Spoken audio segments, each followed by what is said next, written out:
Now, this paragraph is one of those like things that I wonder if I should read. Oh, we'll read them together. You take this with a... Don't get upset. The Chovah Kedosha, it's a holy obligation. Al Kol Adam Misrael, on every Jewish person. Lehizaher Me'od, to be very careful. Me'avon Bitul Torah, from the Avera of Bitul Torah.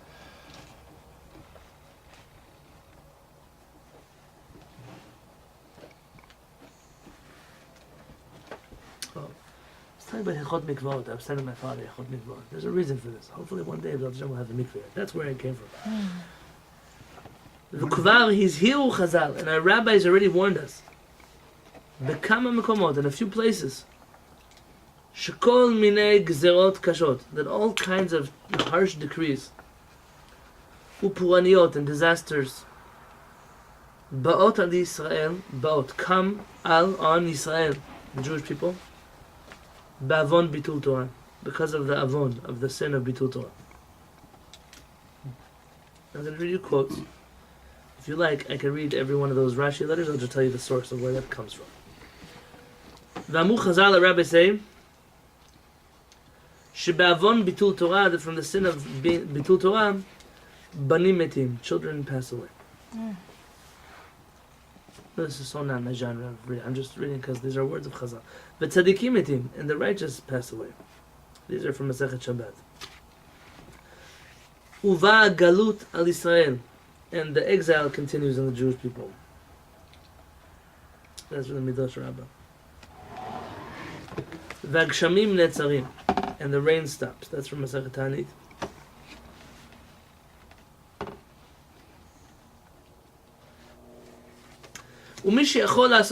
Somebody who could study Torah, ve'enosek, but he chooses not to. I don't want to deal with Torah. Who cares about Torah? It's not my thing. HaKadosh Baruch Hu mevi alav, Hashem brings upon him yisurim mechoarim ve'ochrim oto, all kinds of ugly sufferings, and they decimate him. Inspired you? Masechet Brachot. Page Hey. V'akadosh Baruch Hu bocheh alav b'chol yom. Chagigat says that Hashem cries over him every single day. V'alav ne'emar, and about him it says in Masechet Sanhedrin, Kidvar Hashem biza, baza. I don't remember exactly how it's written. Baza, biza. Hashem's word he desecrated. Well, you see it if.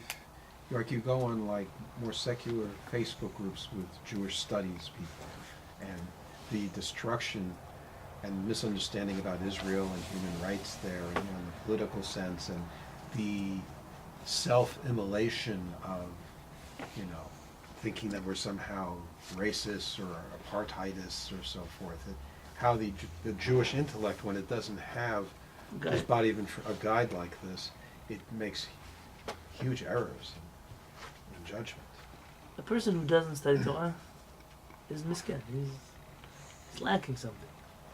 Not that we have something. That's not what I'm saying here. But there's a guidance one gets in life, an approach. Now you could interpret many of these things rationally. The children pass away, meaning we destroy our relationship with our children. The tzaddikim that pass away, we destroy a connection to anything that's righteous. We don't learn Torah, we don't appreciate tzaddikim. So what purpose does HaKadosh Baruch Hu have for giving us tzaddikim? So galut, our exile continues because we don't understand the purpose of Am Yisrael being here in the first place. So we don't get the purpose of what you can interpret all of these things in a much more rational sense than a mystical thunder or lightning sense that would happen. The bottom line is studying Torah is very important. I once had a rabbi who told us, you want to take it literally or not, it's okay, but Hashem created the world and gave us a Torah because the Torah is what sustains the world. The world stands on three things: of Torah, the first is Torah. He said, you don't understand, if every person in the world were to stop studying Torah for 1 minute, this world would destroy itself and go back to Tohu Vavohu.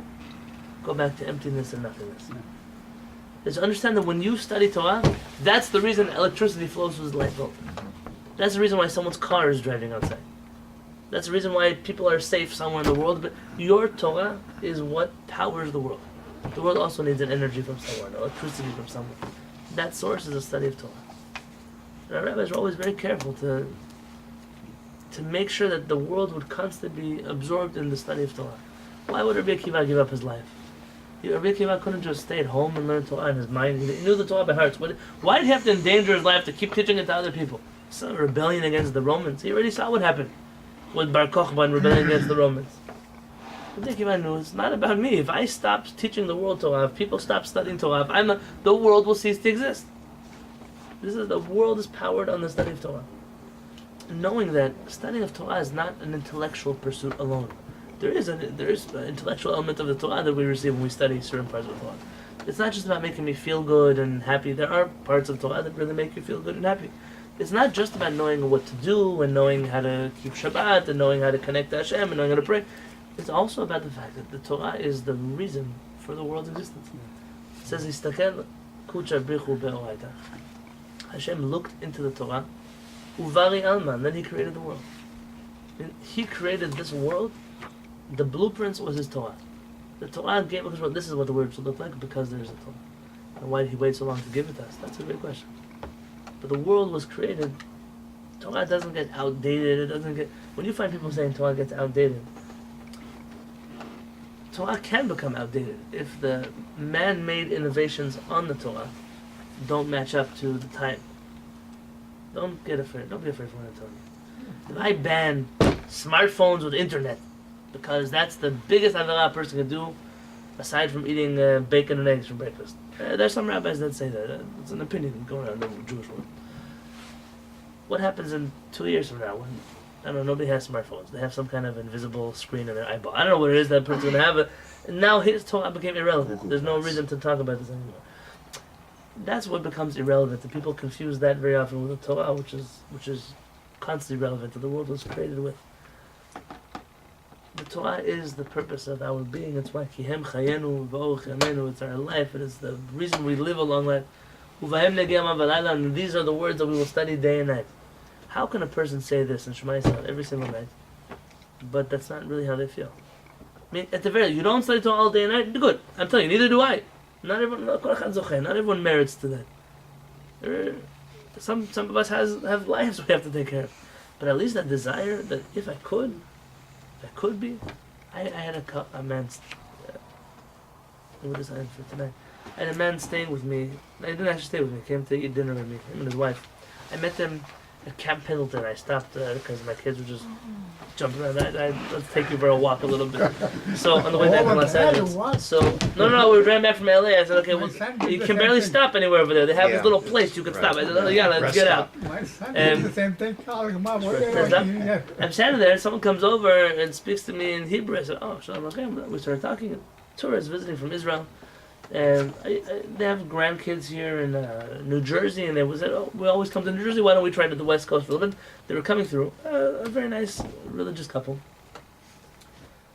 and they live on some moshav somewhere. He deals with agriculture, watering plants. This is his expertise. And they were sitting at my table, and he said, "I went to yeshiva for high school." Your table. Oh, you mean they came. My wife invited them to come to us. We'll have dinner with us on Sunday night. Oh. So they came to my house.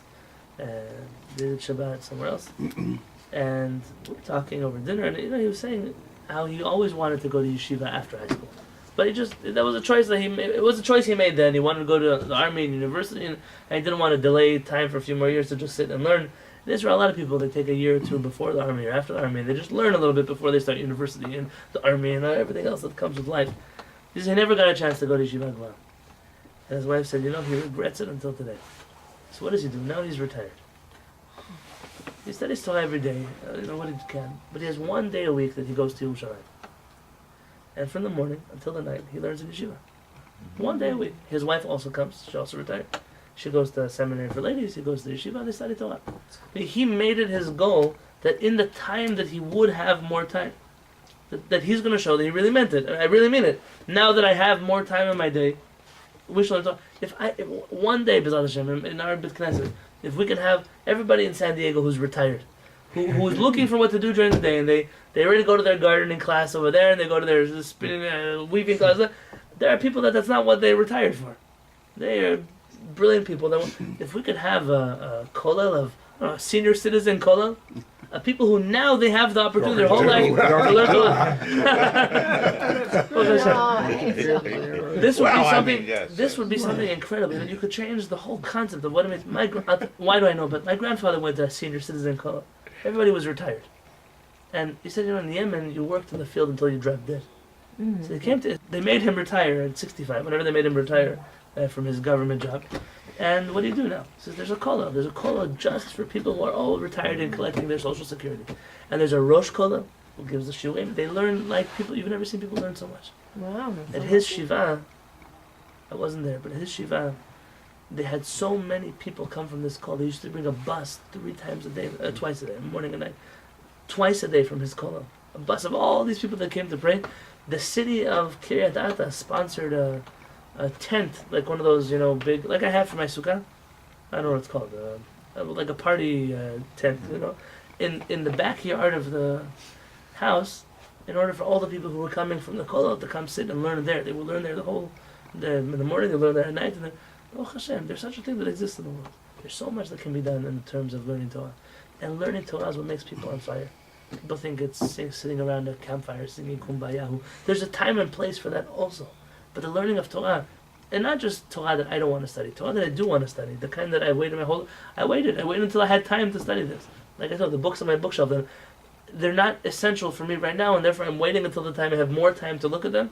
There should be a time in one's life where I say, okay, now is that time. What else am I supposed to do? Now is the time that I can do the things I always wanted to do. To travel and to enjoy and to see my family, and also to learn the things that I always wanted to learn. This pursuit of Torah is what brings us. This is our life. This is our purpose. And B'ezrat Hashem, we're starting that here.